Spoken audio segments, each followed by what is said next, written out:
Good afternoon, everyone. Welcome to another engaging session of the Creative Weekend Talk of episode 162. I am your host, Supriya Nayaka, and it's wonderful to have you all join us today. Creative is a vibrant community of knowledge enthusiasts dedicated to sharing and growing together. Our tagline, Knowledge Square, sharing knowledge increases our knowledge, reflects our commitment to exploring diverse topics behind the convention. Every Saturday, we invite subject experts to share their insight on various subjects. Today, we explore the topic of man-made debris on the moon. This session will focus on the human exploration left on the lunar surface and their implication. We are honored to have Mr. Mr. Shuprakash sir as our guest speaker. With his knowledge and experience, we look forward to gaining a better understanding of this unique subject. We also live stream our talk on our YouTube channel, Creative GBD. So feel free to revisit this session or share it with others who may benefit. And I call Sai Madhuri, Creative Associate, to introduce today's speaker. Good afternoon, everyone. Am I audible, ma'am? Hello? Yes, Hello? audible. Yes. Yes, Sai Yes, Madhuri. Madhuri. Okay. Good afternoon, everyone. I'm Sai Madhuri, Creative Volunteer. It gives me immense pleasure to welcome you all, and it gives me a pleasure to introduce our speaker, Shiva Prakash sir, to this session. He was born in Kargil near Jog Falls in Shivamogga district. Sir had his primary education in Kannada medium in government schools. His schooling was at Shira in Tumkur district and at Mangalore. Sir did his PUC in Hassan and joined electrical engineering at Malnad College of Engineering, Hassan. Did his MTech in power electronics at BMS College of Engineering, Bangalore. Sir joined HISRO in 1987 at Master Control Facility, Hassan. Later got transferred to UR Rao Satellite Center, Bangalore. Earlier it was called as ISRO Satellite Center. From then onwards, he worked in power system groups. He has served as deputy project director of 6 satellites and was responsible for design, fabrication, testing, and delivering power systems for these satellites. He has served at various capacities. He was a section head, division head, group head, and finally he became the group director of power systems groups. About 104 engineers and technical officers are serving in this group. This team is responsible for design and delivery of power systems for all satellites of ISRO. He has led the team which was responsible for design and delivery of solar panel, batteries, and power electronics to propulsion module, lander module, and rover of Chandrayaan 3. The responsibility of power systems of Aditya L1 satellite to study the sun was also realized under his guidance. The power system of ISRO's Gaganyaan was also designed under his guidance and is getting ready. His expertise is in power systems, power electronic systems of satellites, and power converters. He has published about 10 technical papers. He retired in March 2024 after 37 years service at ISRO. Other hobbies of Shiva Prakash are writing, sorry, sorry for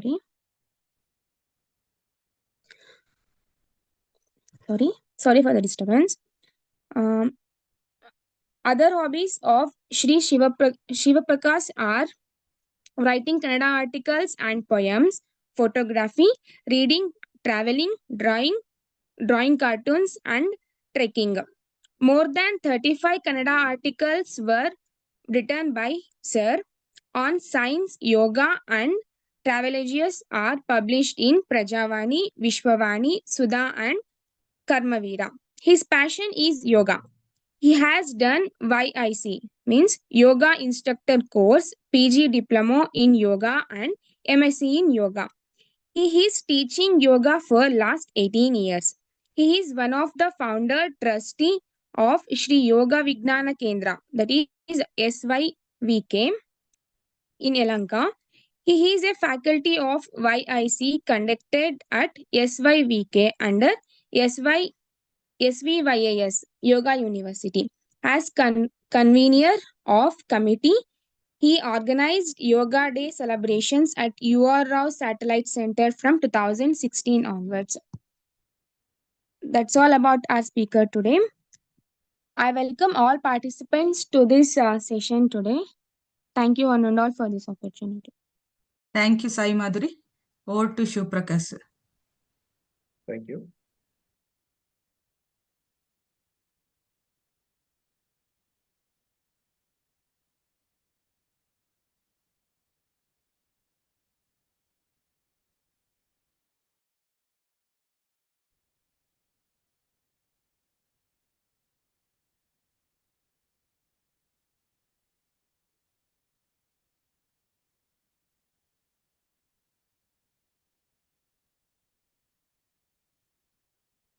Yes, sir, visible.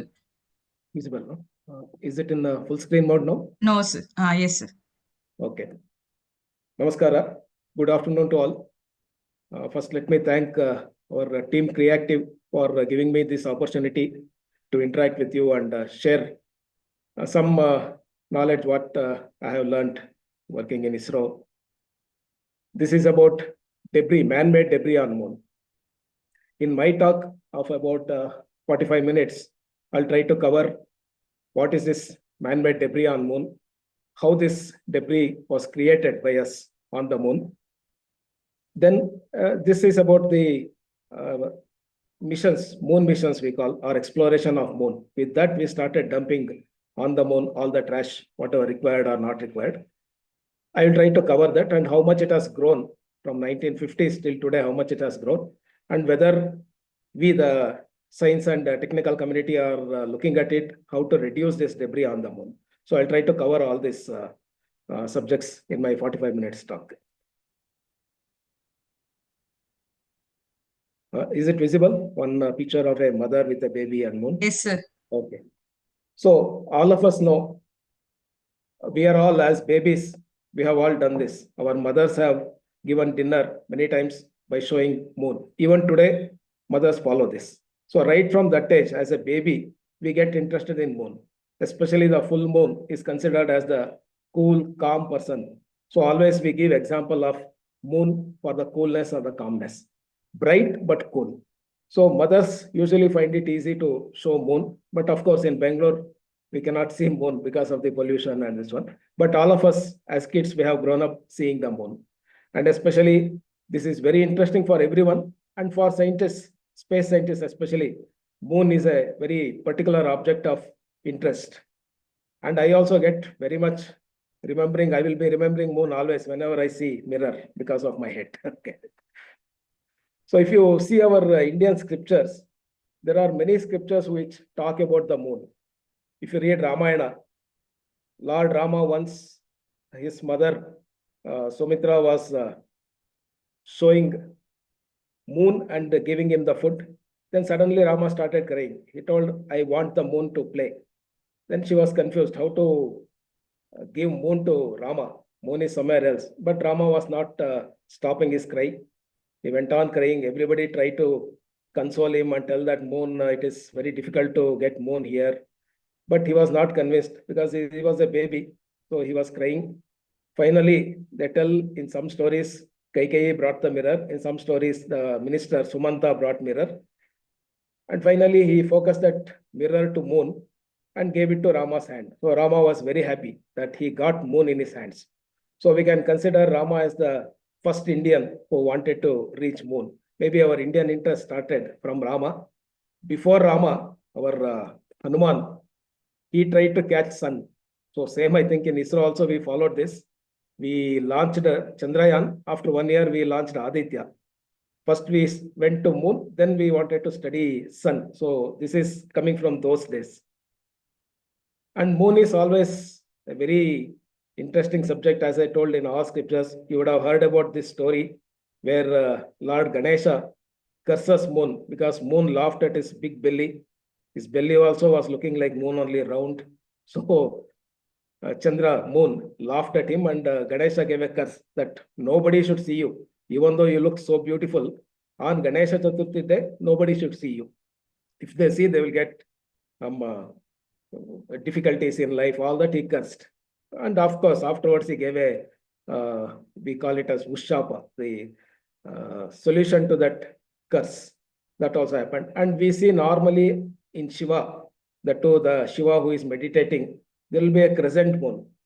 So crescent moon itself represents the calmness or the peaceful mind.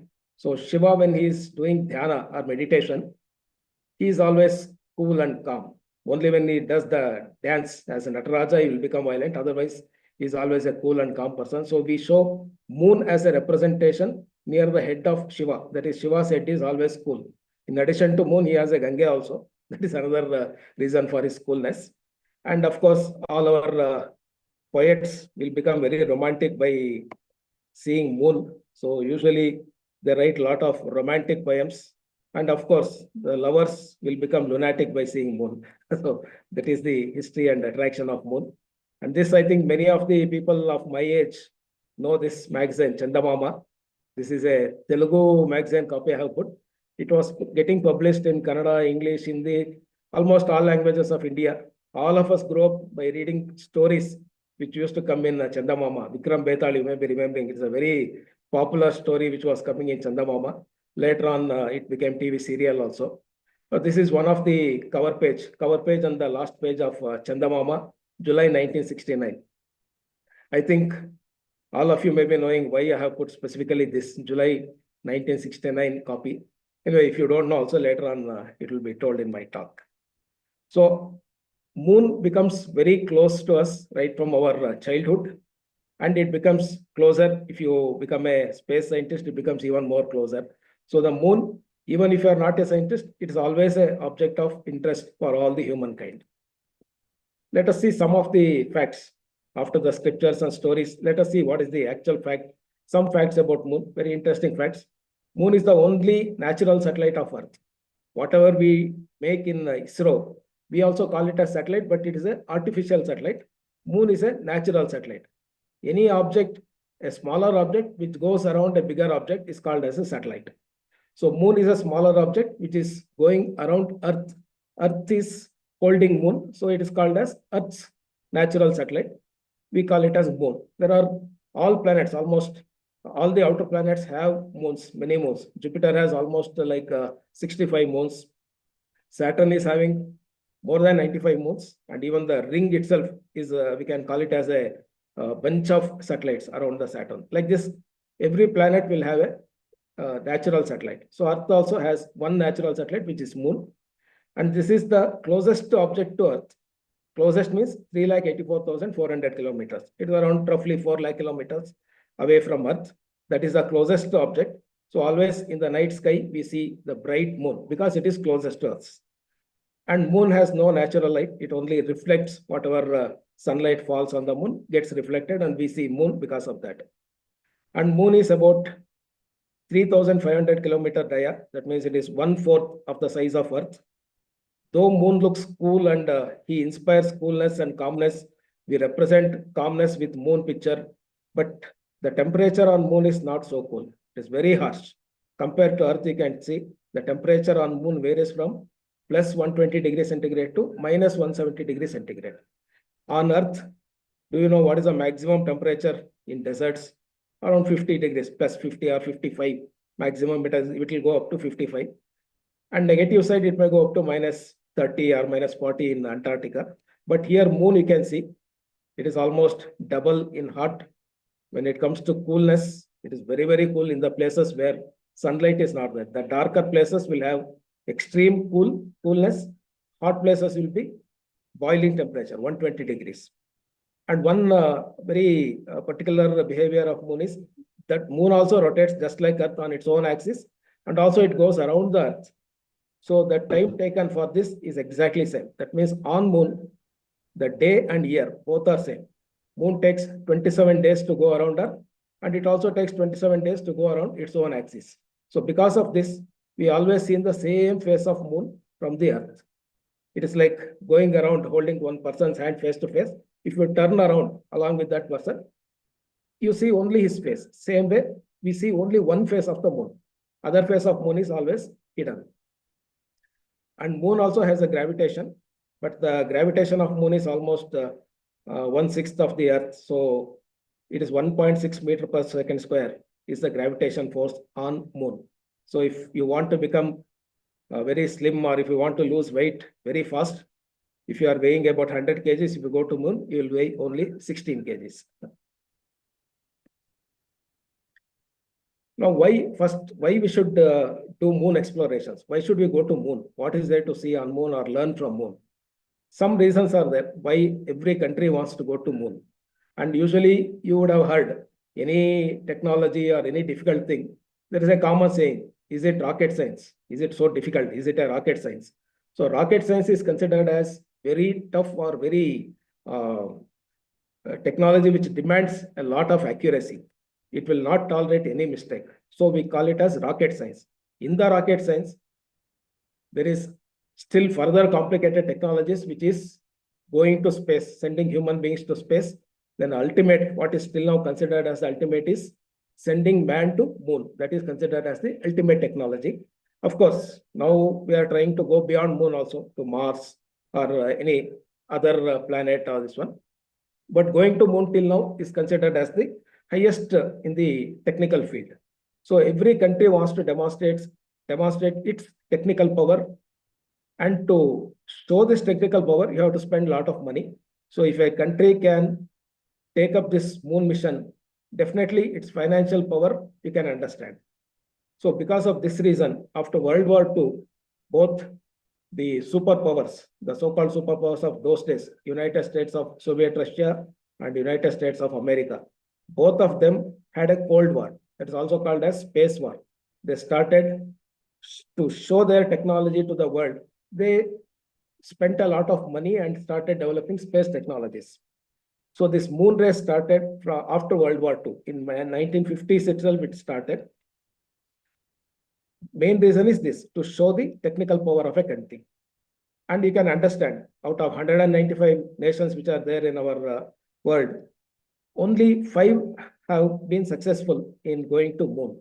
So that means these 5 countries are having so much technology. So all other countries naturally will show respect to these nations. So that is one first reason.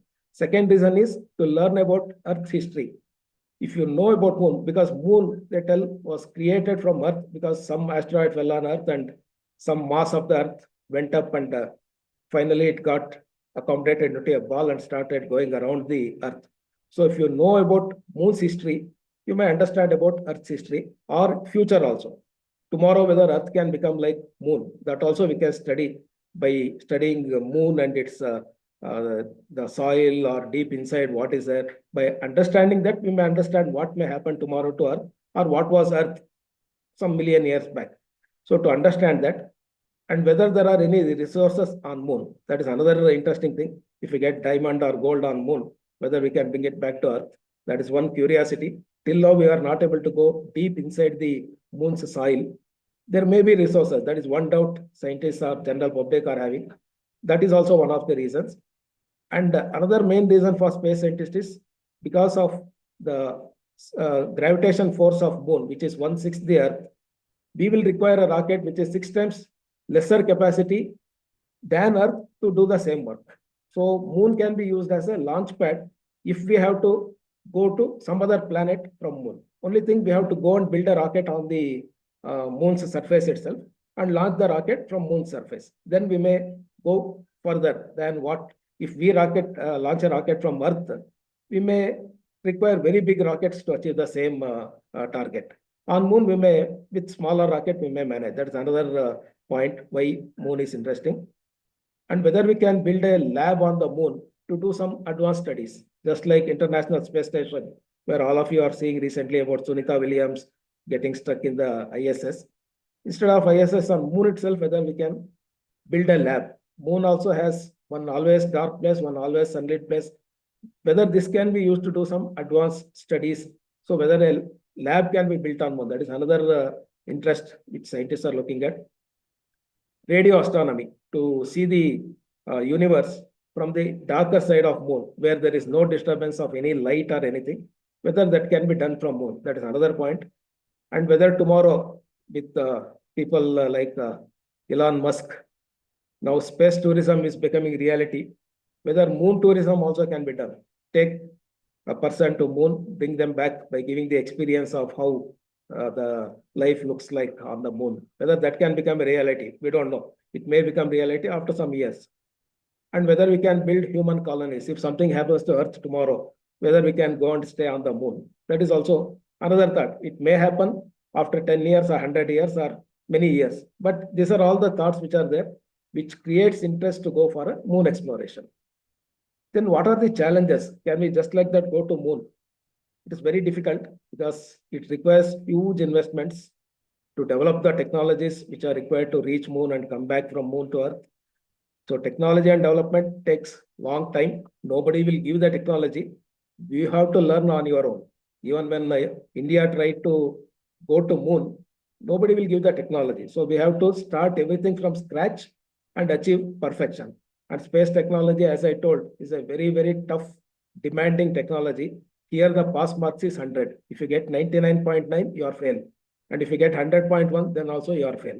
So 100 means 100. That technology development itself is tough and it takes long time. There will be many failures, many risks will be there.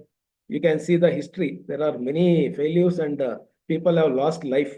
Now you are seeing presently Sunita Williams. Everybody is worried about whether she will come back, whether she can survive for so many days on ISS. All these risks are always there. It was there in the beginning. Now also it is there. Tomorrow also the risk will be there.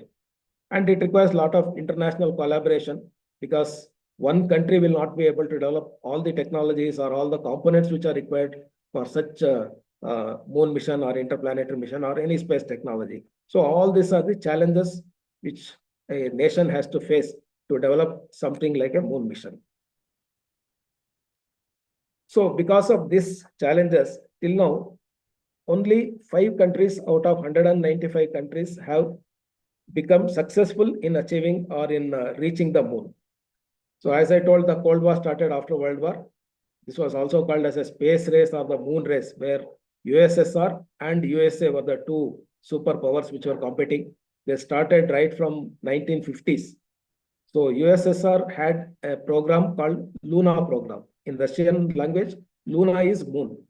So this program, they called it as Luna program. It started from 1959 and it went on till 1976.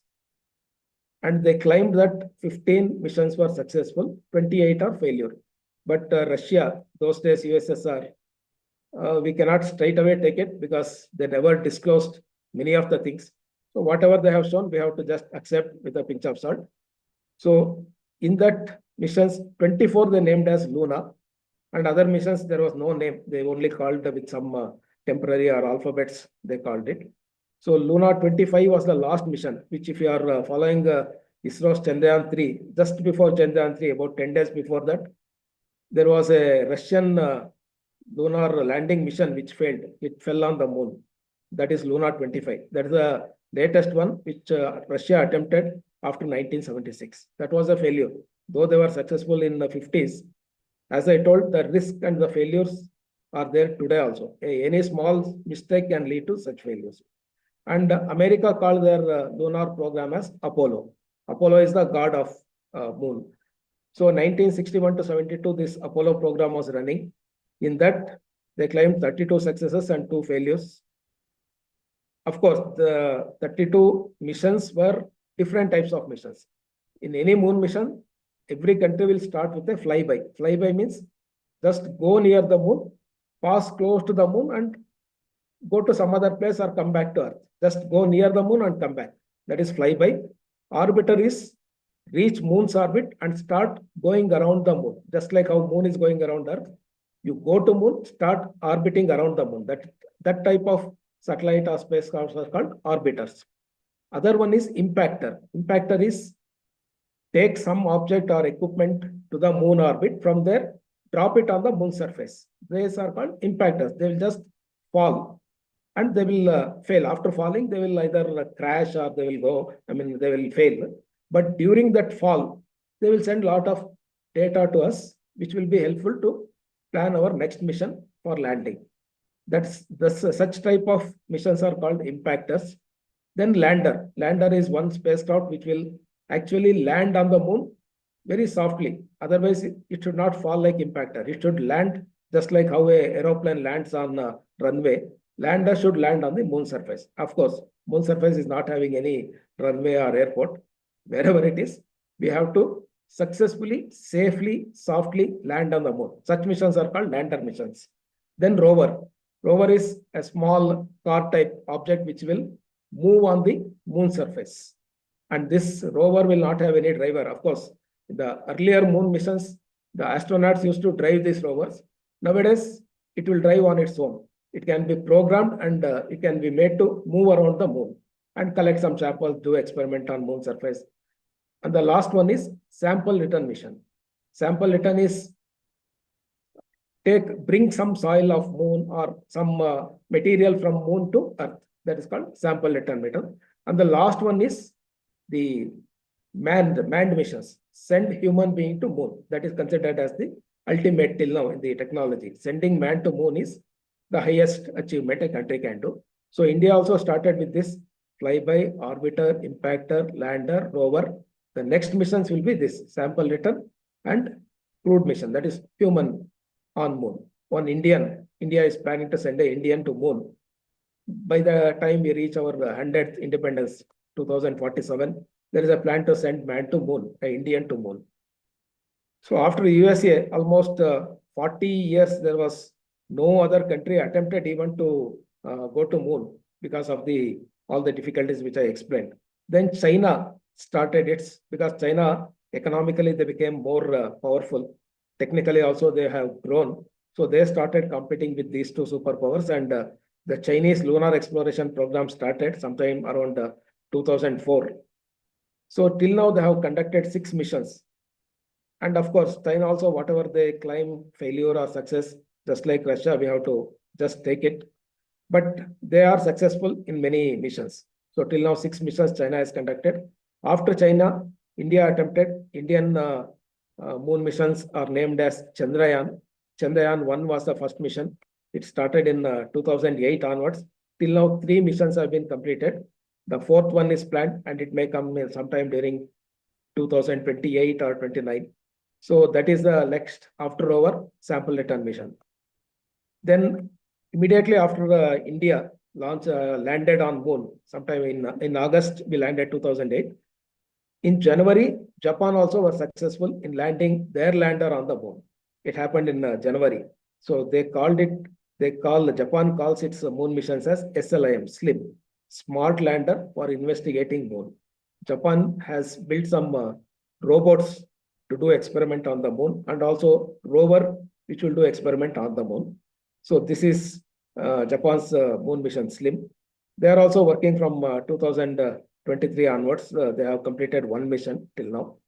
JAXA, and of course JAXA and ISRO also have some collaboration in the future moon missions. These are the symbols of all these 5 countries' space agencies. Now let us just go through fast about the previous missions of Russia and USA. So USSR called its moon programs as Luna program. The first one was Luna 1. This picture shows the Luna 1, a model of Luna 1. It was like a ball, a spherical object with 5 antennas and 1 more instrument to measure the temperature on the moon. So it was like a ball it will go and fall on the moon. That's why it was called as an impactor. It was launched in 1959 January. They called it as partial success because it went near the moon, about 6,000 kilometers close to the moon, but it could not capture the moon. It just went away from here, from 6,000 kilometers, it went further. So it was not, they could not make it fall on the moon. The intention was to drop this object on the moon. That did not happen. It went close and missed moon by 6,000 kilometers. Then the Luna 2 was launched in 1959 only, by the end of 1959. So here it was successful. Luna 2, they could make it fall on the moon surface. It was around 280 kg shape and all other. This one was exactly like Luna 1 only. Here Russia became successful, and this is the first successful moon mission. As planned, they could plan this satellite on the moon. So Luna 2, Russia was the first country to become successful. Immediately after this, they tried to go around the moon in an orbiter. So they changed the design, made it as a orbiter, Luna 3. And first they planned a flyby satellite. That is, go near the moon, go around it, come back to Earth. That they tried.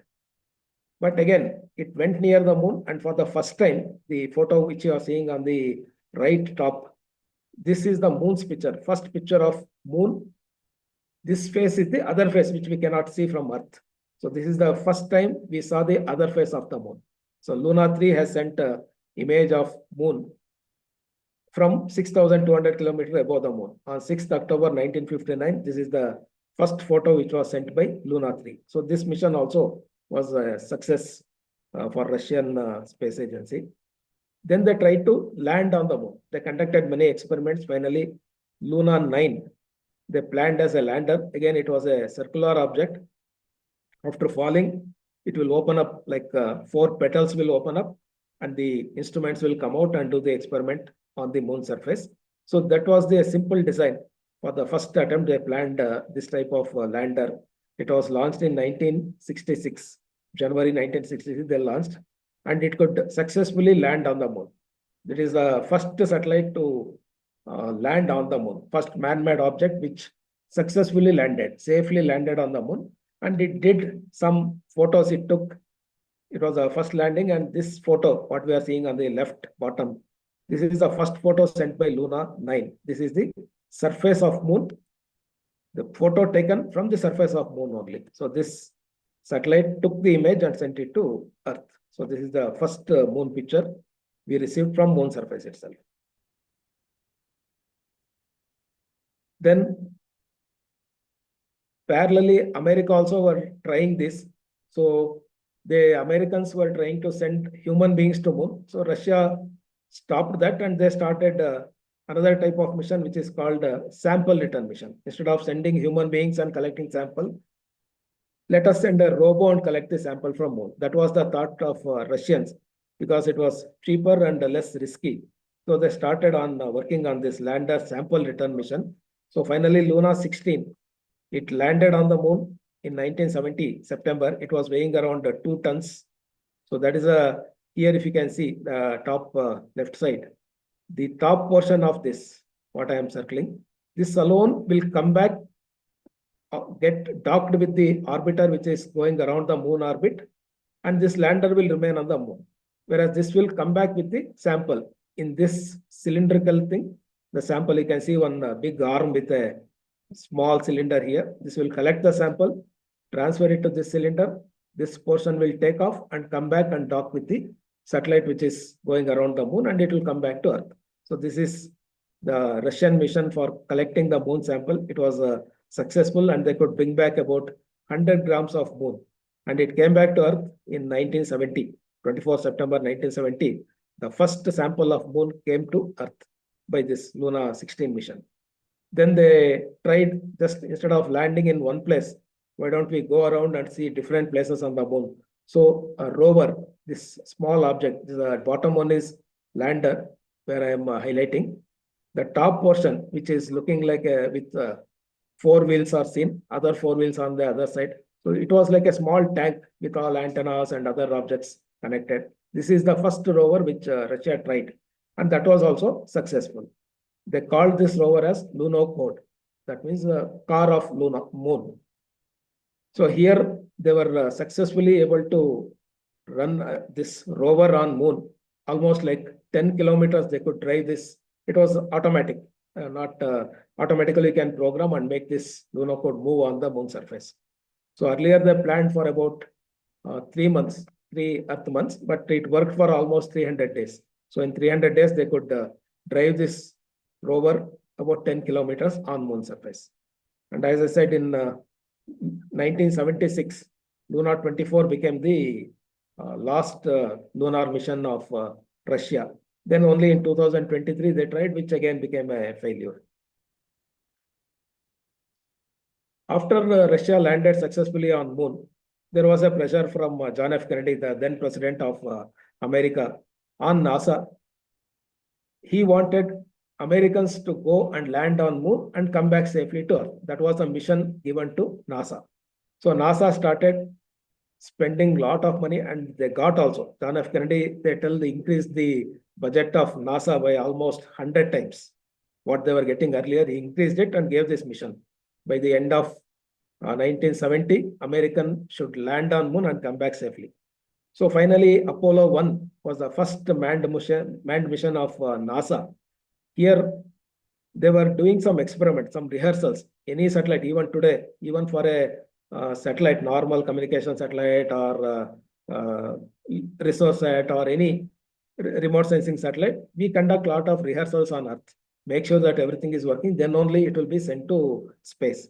So here also, NASA was conducting a rehearsal with all the crew inside the Apollo 1 manned chamber, the crew chamber. But during rehearsal, something went wrong after they filled the oxygen, pressurized, and then they were conducting the experiment. Then something went wrong, and afterwards they told it may be due to electrical short.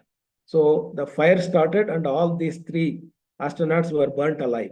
Within a few seconds, they were dead. So NASA had a greater setback. So almost 20 months, the Apollo program was suspended. They were trying to understand what went wrong. And then later on, they corrected whatever mistakes they made in this mission. Even this, the voice of this center person is called as Grissom. His voice is even today available. If you are interested, you can go to Google and search for Apollo 1.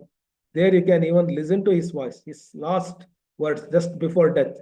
He will try, we are burning up, unable to open. That last words are captured in his mic. That is there even in Google, you can see. So all 3 astronauts died. So even those days, this risk was there. Even today also the same risk is there. Any small mistake can become catastrophic. Then almost up to Apollo 6, they did a lot of experiments, got confidence that now human being can be sent to moon. So finally in Apollo 7, they sent the first crew to moon. So here it was launched in 1968. These are the 3 astronauts, Herschel, Schirra, and Cunningham. Earlier, each Apollo mission used to have a logo like this with the astronaut's name written in the bottom. But later on, they changed this also. This is the number, the Apollo, which sequence it is going, Apollo 7. Later on, they changed that logo also. So it was successfully, it reached the moon's orbit. They went to go around the moon in this orbit, 227 by 300 kilometer orbit. And from there, they have first time telecast live from the space. This was a space mission. They went around Earth, and then from there they could transmit their live pictures. And then they returned to Earth in the same month. After about 10 days, they returned to Earth. And this is the first crewed spacecraft to reach moon orbit. The previous one, they went up, but went around the Earth and came back. But they completed all the experiments which are required for the next mission to make it a successful mission. So in Apollo 8, which was launched in December 1968, the first crew members, 3 members, Lowell, Anders, and Borman, these 3 people reached moon orbit. They went so close, 100 kilometers from moon, went around the moon, about 10 orbits they went around. And from there, it was December 24, the Christmas Eve, they celebrated in the moon orbit, which was telecast live to Earth. And people in NASA, they saw them talking from moon's orbit. And finally, they returned. So after 10 orbits, they came back to Earth. That gave confidence to NASA that now all our technologies are proven. We can try landing in the next mission.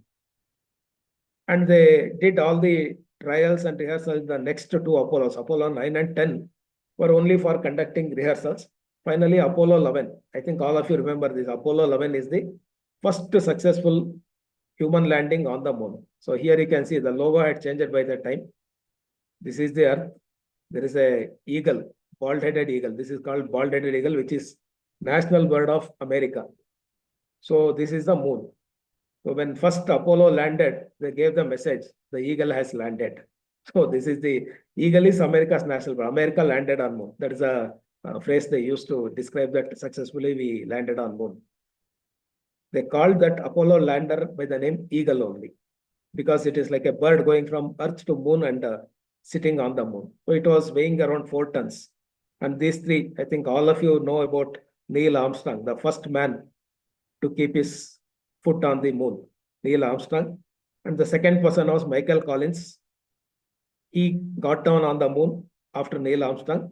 And one person who remained in that crew module, because that was the way of American missions working. Everybody cannot get down and get stuck on the moon. So always one person, at least he should be able to come back. So one person in all missions, one person used to remain in the crew module. That is Buzz Aldrin. You can imagine. Shivakumar sir, sorry for interruption if you don't mind. Yes. The other way, Michael Collins was in orbit. Buzz Aldrin was the second person to land on the moon. Yes, you are right, Srinath. Yeah, I made a mistake. Correct. Buzz Aldrin got down, second person. Collins remained. Collins is this person in the center. So Collins remained in the crew module. So you can imagine how Collins would have felt going so close, landing on the moon, but he could not get a chance to keep his feet on the moon. So Michael Collins remained there. Sorry for that mistake. Buzz Aldrin and Neil Armstrong walked on the moon surface.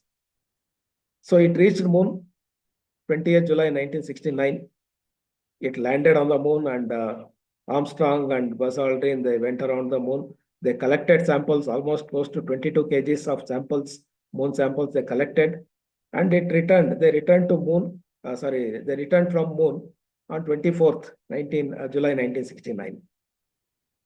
So this is Neil Armstrong, who landed on the moon surface. You remember his first quote after landing: "One step for man, but it is a big leap for mankind." So that is his statement, which became very famous. Even that you can listen in Google. It is available. His video, of course, the video quality is not good, but you can listen his voice and whatever statement he made. And this is Buzz Aldrin, second astronaut. Normally we get confused. Many times, many people think this is Neil Armstrong, but actually this is Neil Armstrong. He has taken photo of Buzz Aldrin. In his helmet, you can see Neil Armstrong's image. And this footprint also is Buzz Aldrin's footprint, not Neil Armstrong's. Then afterwards, of course, there are NASA conducted many lunar missions, almost 6 missions. In that, there was a failure. This is the Apollo 13. So this was a failure, means they reached moon, but there was a fire accident. Again, one oxygen cylinder blasted. So the crew came back. They managed to come back. They took a lot of risk, and finally they could successfully come back to Earth. So Apollo 13, because of this failure, after this mission, NASA stopped numbering 13, any mission. Now they don't call it by the number 13. After 12, 14 will come. And many other space agencies also are following this blindly. Okay, this is one movie available about Apollo 13. A very nicely made movie. In 1995, they made this movie. I think it won 8 or 9 Academy Awards also. If you are interested, you can see. And even the actual documentary on Apollo 13 is available with the actual astronauts. If you are interested, you can see that. Very interesting. Afterwards, you can see the movie, how movies are made more interesting by hiding some of the facts or making it more dramatic. Movies will be made. So finally, with all these missions, after Apollo 17, USA, NASA stopped its Apollo missions because they collected a lot of samples, almost like 500 kg samples NASA has collected from moon. And afterwards, mainly because of the cost involved in these moon missions, America also stopped moon missions after this. Then China entered this, because China by this time They were financially and technically very strong. So China is calling their moon missions by the name Chang'e.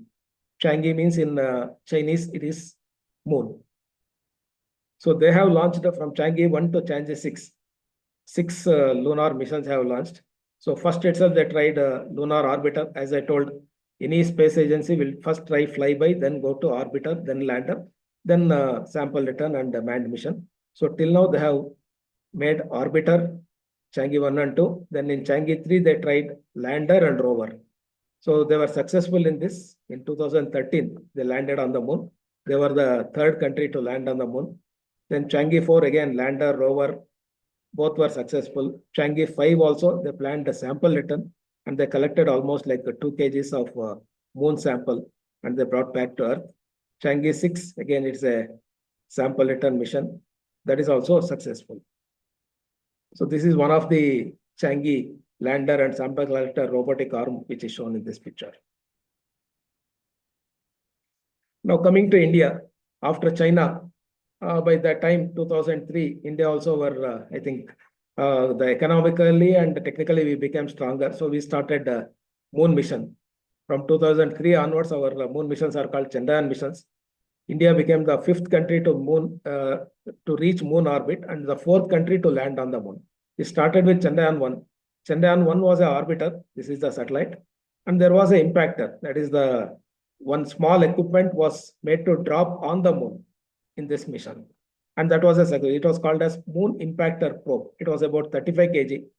While it is dropping, it has sent some temperature and temperature data in different altitudes of moon. So it was successfully dropped on the moon on 14th November 2008. 14th November is Jawaharlal Nehru's birthday. So that point where it fell is called Jawahar Point. We have named it as Jawahar Point. And Chandrayaan 1, ISRO used a different technique. Instead of using a big rocket and going directly to moon, we used Earth's gravity, just like a hammer throw in sports. With Earth gravity, whenever it comes to closer, it will be moving faster. There give some more push and go further. So this is one technique where the cost is less, rocket required is smaller, but still we could reach the moon. This is the technique used by ISRO to reach the moon in Chandrayaan 1. First time itself, the first attempt of Chandrayaan 1 itself was successful. And Chandrayaan 2, we attempted to land on the moon as well as go around the moon with a rover. But as you know, Chandrayaan 3, we reached almost 2 kilometers height from the moon surface, but it was a failure. Though we have traveled 384,400 kilometers, the last 2 kilometers really matters. That's why I told in any space technology, pass marks is exact 100, not 99.9 or not 100.1. So though the orbiter became successful, the lander rover was inside the lander, so both of them fell and it became a failure to land. Finally, Chandrayaan 3, all of you remember this. Last year, ISRO tried this and it was successfully landed on moon on 23rd August 2023. So this, our Prime Minister named it as the National Space Day. Every year, 23rd August is celebrated as National Space Day. So it was designed to work for 1 lunar day, which is equal to 14 Earth days. And a rover, in this 14 days, we could drive the rover for about 100 meters, 101 meters exactly. And in addition to this, before it went off at the end, the last day, 2 more experiments were done. One is the lander will take off from the moon surface, move slightly and again land. This may be required in the next missions to come back to Earth. This may be required. So this experiment was tried. Then the propulsion module, which has taken the satellite to moon, it was made to come back to Earth orbit. This also became successful. It gave us a lot of confidence to develop our next mission, which is Chandrayaan 4, where sample return is there. So this landing site is called as Shiv Shakti Point, National Space Day, 23rd August. We are celebrating. Maybe this video you can see in ISRO website. I will skip that because of time. So the world responded like this. ISRO was successfully sent its lander on the moon. And as usual, Amol came out with a very good cartoon. Moon Meeta Karo became Moon Meeta Karo with ISRO logo and rocket. And this is how world was looking at India. snake charmers country. Then using the same rope, Indian went on the moon. So they became surprised, and of course, they started respecting us. This is the first picture, actual picture of lander taken from the rover. In ISRO website, you can get the 3D image of this picture. If you have that red color and I think green or blue color, two colored specs, you can see in 3 dimensions this mission. And this is the first photo of the rover when the front wheel touched the moon surface. That time this photo is taken. You can see our national flag behind the rover. On the wheels, our national emblem and ISRO logo over there. Of course, I feel very lucky that I was also part of the team which was in ISTRAC with our Srinath sir. He is also in ISTRAC. So we were all part of these moments and we enjoyed. Of course, we went through all the thrill and tension and finally the celebration. And after India landed, Japan also planned a lander and they were successful. In January, successfully they landed on the moon. And their rover is something very different, just like how other Japanese equipments are there. They planned on small ball type rover, which will move in a hopping motion. So it's like a hopping rover. And that sphere will open up, camera will come out and it will take picture. Then again, it will close and hop around and go around. So this is one new technology which, and it is designed to work only for 2 hours. But it will do its work that Japan has tried. So now we will come to the debris part. So because of all these missions, what I explained, though only 5 countries are successful landing on the moon, we have created a lot of debris on the moon, pollution. There are different type of debris. Of course, Luna 2, the first impactor, successful impactor of Russia, became the first debris also, because immediately after it's falling on the moon, it becomes debris, because it becomes useless. Till it falls, it is useful. Afterwards, it becomes debris. That happened on 13 September 1959. Till now, from that day, almost 3,000 spacecrafts have been sent to moon. Different type, flyby, orbiter, impactor, rover. All these were sent to moon from these 5 countries. And till now, NASA has sent about 9 manned missions, and only 12 people have walked on the moon. 12 human beings, all are from NASA, Americans. No other country has tried, or Russia was trying, but afterwards, because of the cost and this, they stopped. No other country has tried till now to land. Only America, 12 people have landed and walked on the moon. But the landers and rovers, which all will have only a limited lifetime. It may be a few days or a few hours or a few months. But after that lifetime, they become dead. Once they become dead, they become useless. So they will be waste only. So they are called as moon debris. They are electronic waste. They will contain many dangerous components also, like chemicals, fuel, and even some components which are made with, for humans, it will be a poison. On moon, we don't know what will happen. They all will become debris. So in addition to this, some equipments are placed intentionally on the moon. Like NASA has put a laser ranging reflector, which is used for measuring the distance of moon. That is intentionally kept there. It is working. And there are some objects which are dumped on the moon, because the astronauts felt that by taking back these instruments or some of the objects, their mass will become more and they cannot bring back the samples, more moon sample. If you want more moon sample, dump some of the objects which are taken from here. So till now, because of this 1959 onwards, we have almost dumped about 225 tons of debris on moon.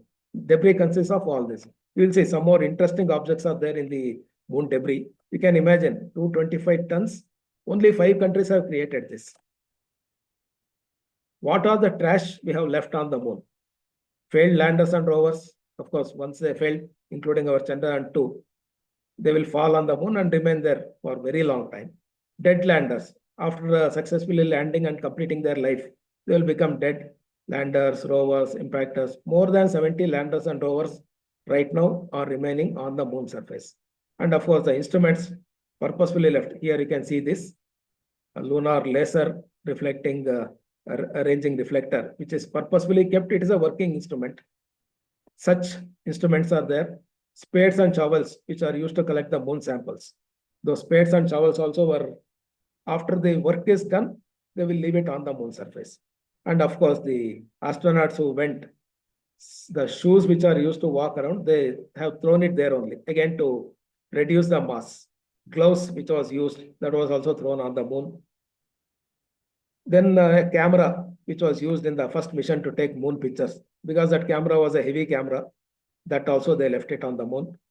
And this is something almost like 96 bags of human waste, whatever the astronauts while going from Earth to moon, urine, feces, vomit, wet wipes, everything was put in a bag and thrown on the moon surface just before coming back to Earth.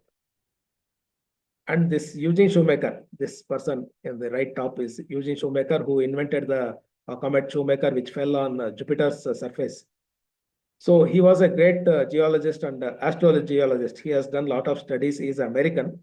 So America wanted to show respect by taking his ashes after his death and dropping it on the moon surface. They did that. That is also there on the moon. And every Apollo mission had a plate in which the date, the country's name, astronaut's name, all that is engraved in the plate, and that is left on the moon plate. Only Apollo 12 team, they had taken the plate, but they forgot to put it on the moon. So all other 5 Apollo missions out of 6, they have left this plaque on the moon.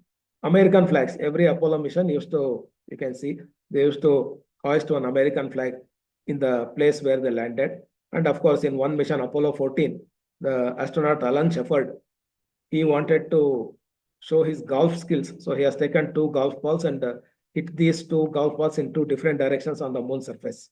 So these 2 golf balls also are there on the moon.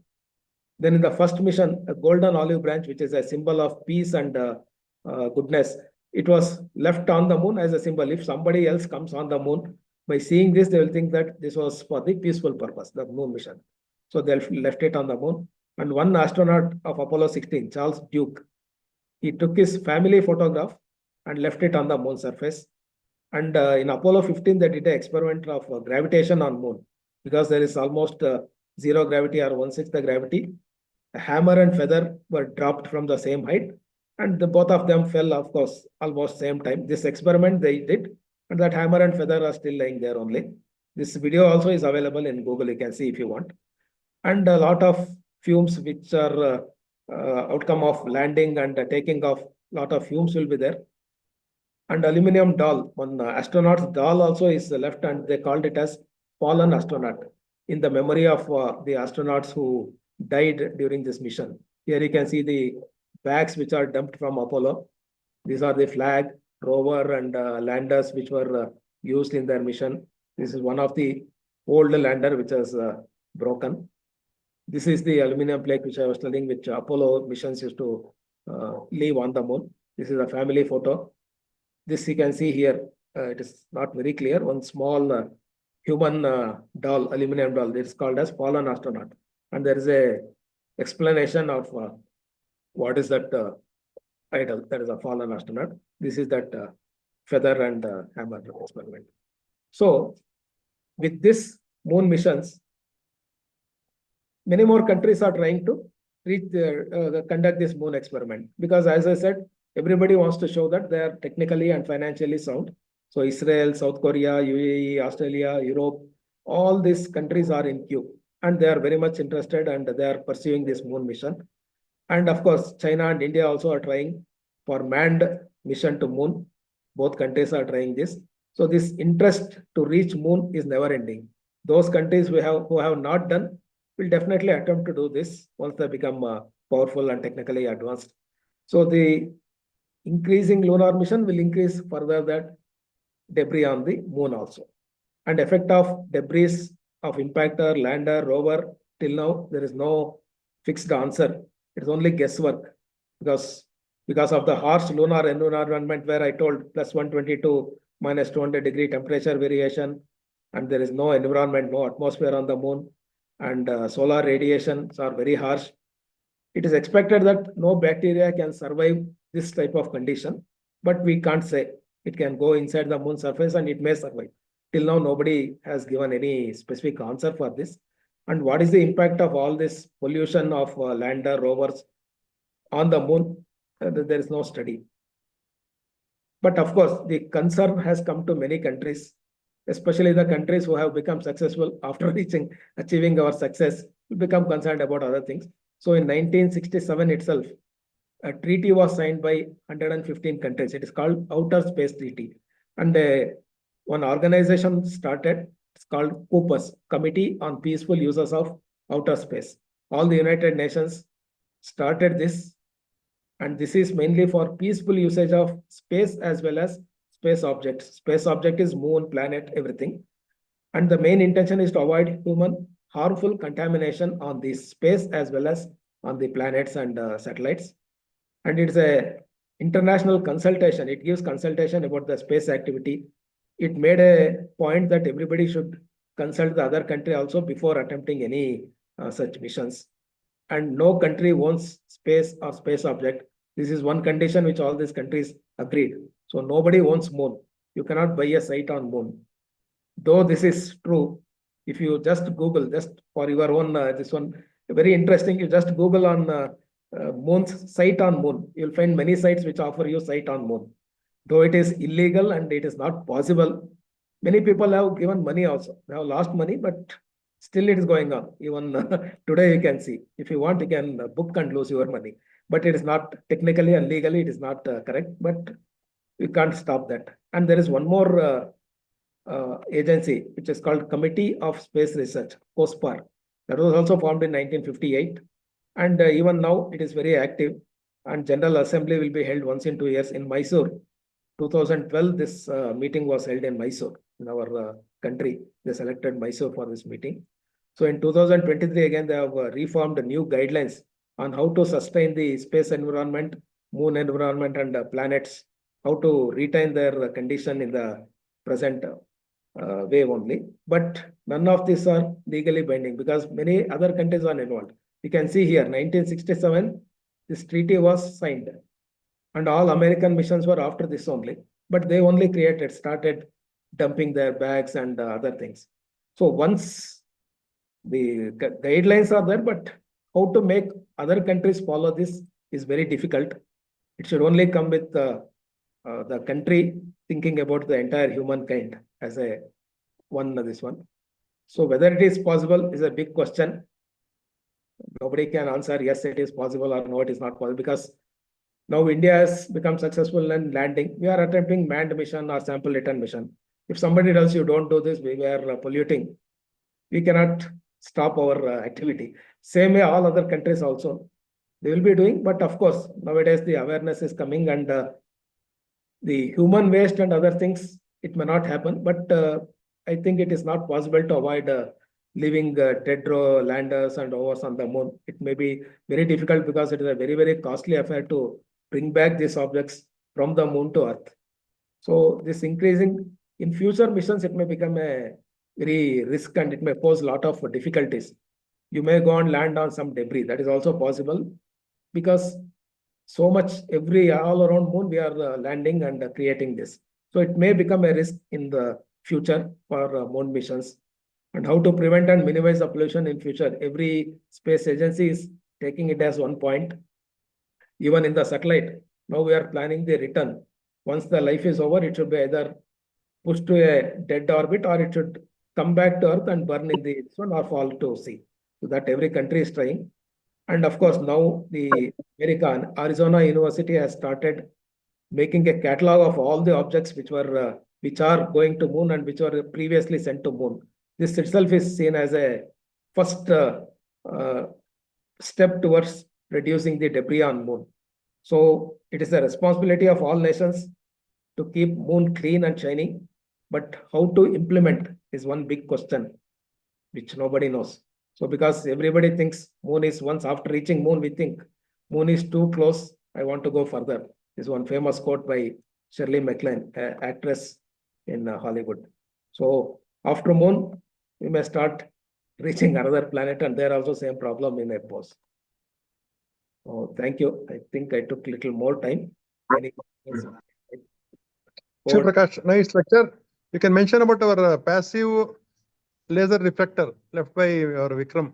It's left in the Vikram. Yes, that is useful for yes, people. Yeah. In the Chandrayaan also, our Chandrayaan also, NASA has sent this laser ranging reflector that will be very useful for the future missions to know exactly the distance of moon. While landing also, it becomes very useful. That is one which goes as a collaboration. Nowadays, any moon mission or such interplanetary missions, space agencies are having collaboration. JAXA is having collaboration with ISRO for its future lander and rover missions. So this collaboration is going on now. That is a good step towards harmony and to prevent further pollution. Shivaprakash sir, it was a fantastic overview of all the missions. Just to supplement to you, there are 7 or 8 orbiters which may also become in future debris on the moon surface. And one, I maybe, if I'm wrong, please forgive me. L-Cross mission, which impacted on the southern pole, which has created a huge, what you call bombardment. Based on that, there are certain treaties and policies are made that you cannot have any explosions, all those things, to prevent such kind of a disastrous debris. That is one point which I would like to bring. And we are very happy that you have taken time and delivered a talk. I request Supriya to steer for the QA session. Thank you, Srinivas. Venkat? Thank you, ma'am. Hello, sir. It was a very nice and informative session, and I was actually meaning to ask you that the moon has had what we call impact missions. So these missions are not exactly going to land. Their main purpose is to crash land. So crashing is a part of the success on that mission. My question is, apart from science, how is that treated as to what we call in creating debris? So what are the parameters that define an impact mission from debris that is left on the moon? Thank you, sir. Okay, Venkat. I think your question is the impactor. It is anyway going to fail. What will you get with that? Yeah, we get science. Yes, it will have certain equipments inside it. Yes. The temperature, the pressure from higher altitude when they are dropping, they'll transmit the temperature, pressure, and in future we may get some atmospheric parameters also. That data will come to us. So with that data, we can plan our human missions. What are the actual temperatures at different altitudes on the moon? What is the pressure? What type of gases may be there? All that data will come from impactor. It is a simple experiment, but the data we get from impactors is very useful. Because of those impactors only, they planned the earlier manned missions also. And it is a first step. It doesn't require a great technology because anyway, after dropping, we don't expect it to work. So, but the data we get is useful, like planning for the future mission. Venkat, 1 second, just whatever sir has told to extend it.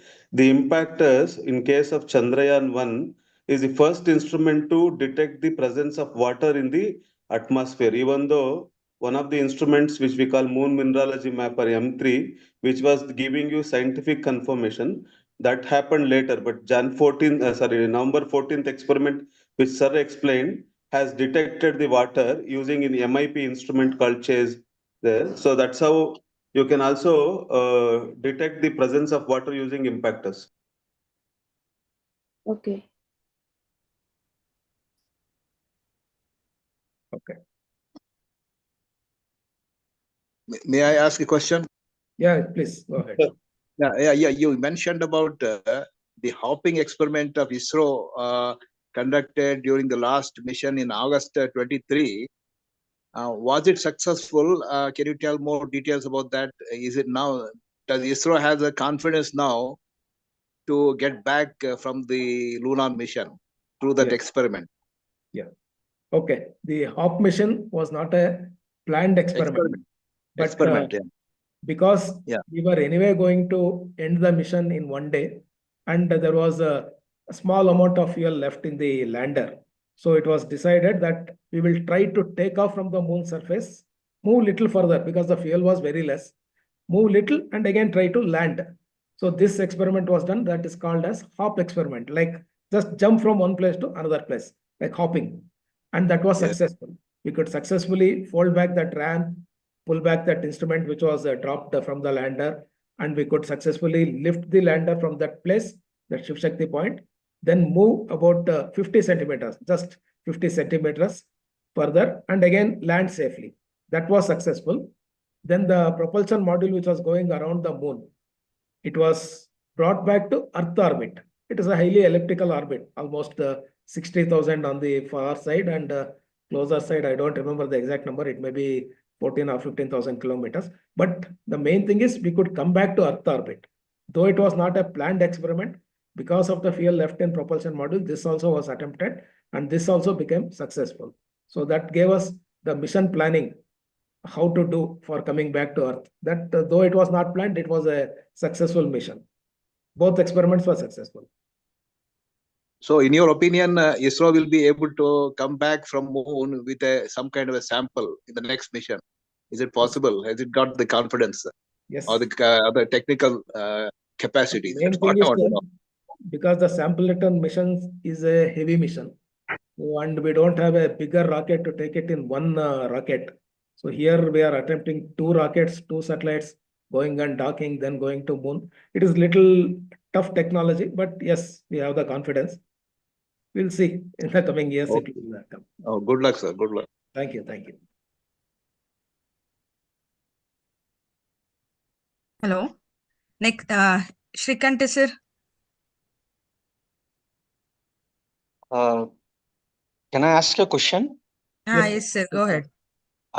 So we know that science is more advanced now compared to the previous days, but our ancient astrology also has a lot of information even before all these things started, even before man thought of moving to the sun. Okay, all these are recorded. I mean, in the our ancient knowledge thing. Okay, so while scientists are researching on the possibilities, is there a chance that they also refer back to our ancient knowledge repository for any kind of information?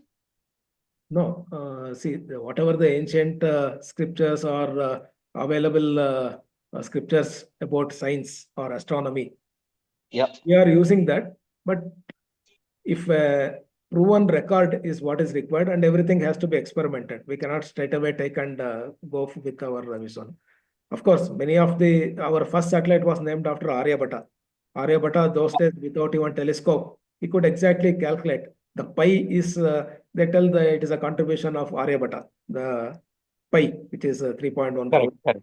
So he could 2 by calculate 7. just by his observation, he could exactly predict when eclipse will happen, when Jupiter will be visible, Saturn visible. So of course, the accuracy may not be as accurate as now because of the whatever they had those days.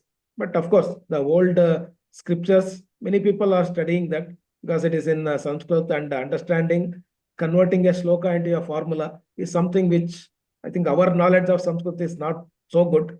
But of course, people have tried that, and whatever the ancient saints, they were called as saints, but they were actually scientists. Many scientists were there. Some data is definitely taken and it is used, but that alone is not sufficient to achieve whatever we are planning today.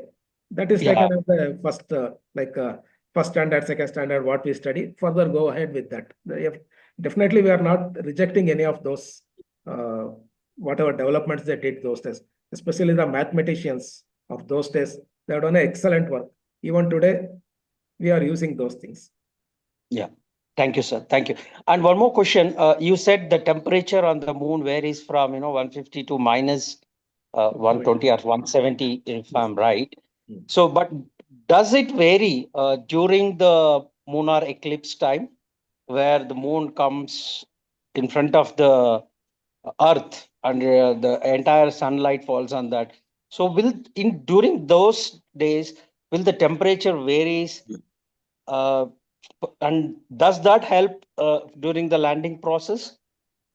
Mainly whatever shown, I have shown the temperature variation is regularly happening on the moon. Whenever there is a sunlight, lunar day, that is 14 Earth days, the temperature will be like this, plus 120 degrees, wherever sunlight is falling directly.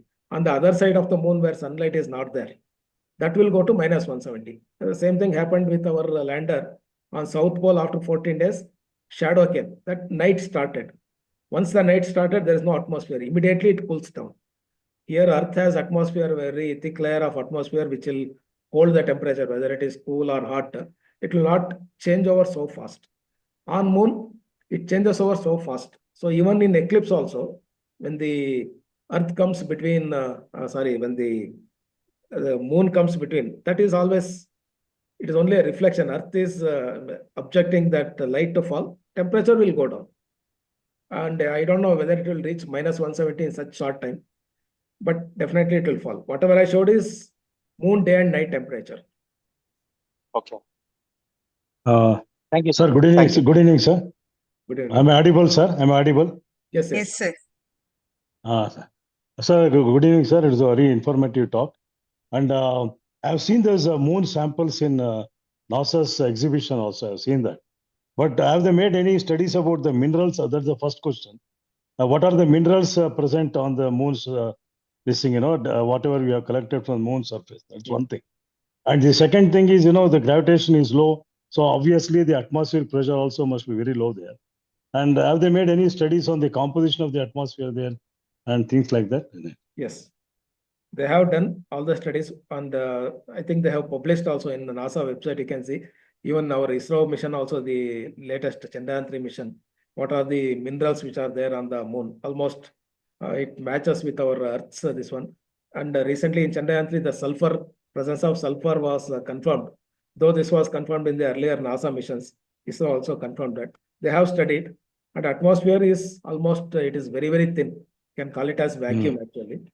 So that atmospheric study also has been done, and the entire moon is mapped several times with great accuracy. Moon mapping is available, and the samples they have studied a lot, and NASA tells it is available for researchers. They may give samples if somebody is interested to do any research on the moon soil. Thank you, sir. Thank you. Sir, is ISRO planning any manned mission in the near future? This is Parikshit. How old are you? 12. Yes. Yes, ISRO is planning moon mission for 100th Independence Day celebration. You may become the first man on Indian on moon. ISRO has a plan. Yes. Thank you, sir. Okay, Venkat, Sir, last if, question. yes, if possible, can I add one more question? Yeah, fast. So, yes. So I wanted to ask about another question. The current architecture has been researched on how lunar regolith or soil can be used to make different things. So one of the first things other countries have planned to do is make bricks so that we can make buildings and soon create habitat to live in that.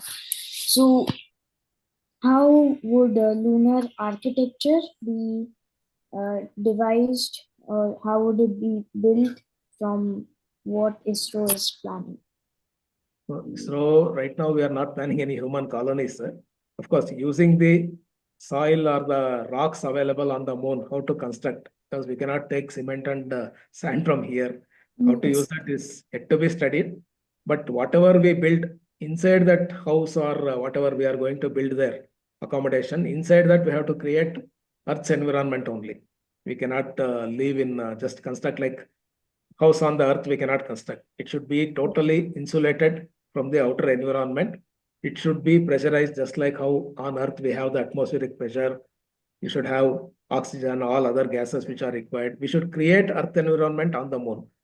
And soil and how it can be used to construct buildings, still I also don't have any idea on that. Yet studies have to be done. It is a moon surface on the top, it's dusty, but Venkat, you can read one IASC paper which Yes. they have published on how to make a bricks using lunar soil. Very recently it is published. You can just browse it, you will get it. Okay, sir. Thank you. but lot of study needs to be done still. Yes, sir. Shivprakash, may I add one more observation on Chandrayaan-3. Below the surface of moon, just 10 centimeter below, temperature, there is a huge difference. So most of the houses or dwellings will be like burrows under the surface, where the temperature doesn't vary much during the day or night. The So initial that'll be- pictures of man colony or human colonies on moon, they show like igloo. How in Igloo. similar to that, but it is only imagination. No, even Chandrayaan-1 and Chandrayaan-2 data of what you call images, they have found lava tubes. Last month, one paper is published by NASA using Chandrayaan data, how lava tubes can be helpful in building suranga or what we call tunnels. Tunnels. And that it can be useful for future habitation. These are all studies. It is possible, but studies. Okay. Supriya, watch the time, Supriya. Yes, last question. Shastri Yoga Center. If you have any questions, you can unmute and ask the questions. Okay. I think is muted. He could not speak. Okay, just to for the attention of Shiva Prakash sir, Yes. he is Venkatadri who was running Shastri Yoga Center. He was also trained because your domain and his domain is same. I'm just introducing you. Maybe later I will connect you. Okay. Hope Supriya, you can wind up your, with the permission of speaker. 1 minute, sir. They are telling to unable to unmute. One last. Sir, you can unmute now. Okay. Shastri, or if you can ask You him. can type. You can type in chat box, sir. I made co-host so that he can. How data is received from moon. Venkatadri. Okay, good. Shiva Prakash sir, I will take care of him. No problem. Yes. You can answer it, but I will tell him also. He What was type supposed of to data? be Bailalu to see the data. I have promised him to take him. Anyhow, you can answer. Okay, if you take him to Bailadu, you can show the size of antenna which is used to get the signal from the moon, how much time it takes for the data to come from the moon. Of course, like electronic waves only it comes. The data, then it is converted back to the language or numbers which we can understand to know the condition of our satellite. Oh. I think the samples are written like just how we bring other materials same way. Maybe if you take him to Bailalo, you can show him. Yeah, sir. I'll take care of him. Okay. Is that allowed for everyone? I mean, is a public can go to visit that? Public No, cannot there go. are certain occasions where public With can the come. Srina's influence, you can try to go. There are certain Public are not reason it's a conditional entry. It's not Yes. like free entry. Maybe Srinath has to put lot of efforts also to take you inside. He It's not has so easy. promised he will take. Okay. Sure, definitely. If possible, we would love to get a chance to see that. Yeah, sure. We have sent a WhatsApp group link, reactive WhatsApp group link, and today's YouTube live streaming link available in chat box. If anybody needed, please check it out. Yeah, maybe And Supriya, last concluding words before you make thank you. The motivation for this talk is an article written by Shiva Prakash in Prajavani that has triggered us that we should include him as a speaker for the what you call contemporary subject, because moon is a hot topic nowadays. Few days back in Raman Research Institute also there was a discussion happened what we can do by being on the moon, science from the moon, like that. So I feel it's a apt topic which was delivered by Shiv Prakash sir. Thank you so much, sir, for taking pain and patience and energy. It was a fantastic talk. Supriya, over to you for the vote of thanks. Thank you, Srinath and Creative team. Of course, if somebody can go through that article, it is written in Kannada, simple Kannada, and it gives whatever I talked today, everything summarized. It gives the article in Sudha. If you can read last week's Sudha. So thank you, Srinath and Creative team for giving me this opportunity. Thank you for the engaging us with your knowledge, and heartful thanks to all our audience for active participation. See you next Saturday for another inspiring episode of Creative Weekend Talks.